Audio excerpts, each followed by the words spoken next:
Okay, so today's speech is gonna be going over physical readiness training, which all of you already know about physical readiness training. So the main point and idea of the speech is to demonstrate to the audience how to conduct physical readiness training exercises. I'm gonna start you off with a quote. Fit is not a destination, it is a way of life. It hurts now, but one day will be your warm-up. Everybody got that? Understand that? One day it will be your warm-up. So the topics for today's speech is to, number one, identify the exercises. Number two, explain the cadence and precautions of these exercises. And number three, have a demonstrator demonstrate the actual exercises for you. The exercises to be covered, number one will be the squat bender, which you all know. Number two will be the roar, and number three, the final one, will be the push-up. So as my demonstrator, the squat bender. Starting position. The squat bender is a slow cadence. So on count one, you will go down. On count two, you return to the starting position. On count three, you will bend at the waist. On count four, you return right back to the starting position. The squat bender is always at a slow cadence. There are only two exercises within the warm-up drills that are at a moderate cadence. Can anybody tell me what those two are? The high jumper. The high jumper, Push-up. and the push-up, which the push-up will be one of the demonstrations for today. Precautions for this exercise. This exercise is always performed at a slow cadence, which I have stated.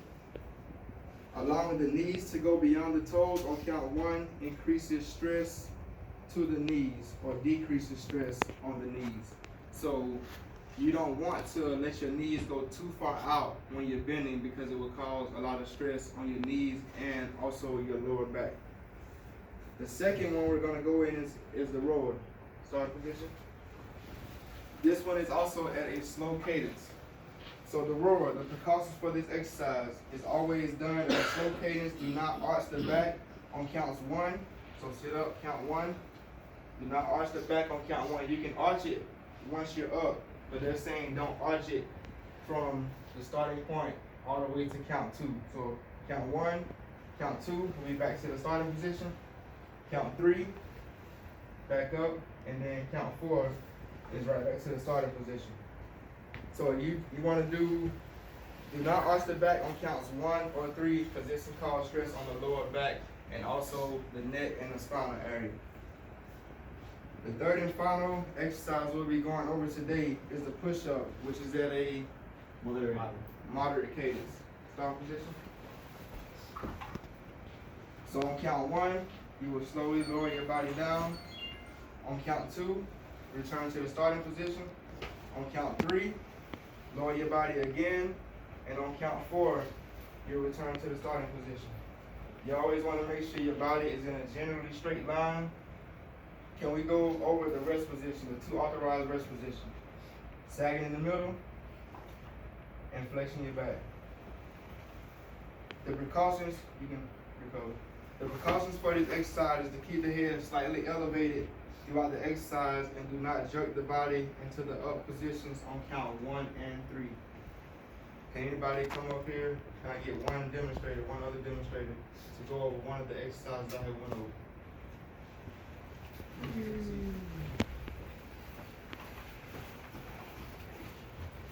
Okay, so what exercise are you going to demonstrate today? The push-up. The push-up, okay. Push-up position. Count one, count two, count three, and count four. All exercises we do are all four counts. So in conclusion, first, we identified what the exercises for explanation, correct? Second, we went over the cadence and precautions for each exercise. And last, I had a demonstrator with multiple demonstrators today showing you how to perform these exercises in accordance with FM 7-22. My last quote, always remember, the only bad workout is the one that didn't happen. And that concludes my speech for today. Thank you all for attending. So what's the speech?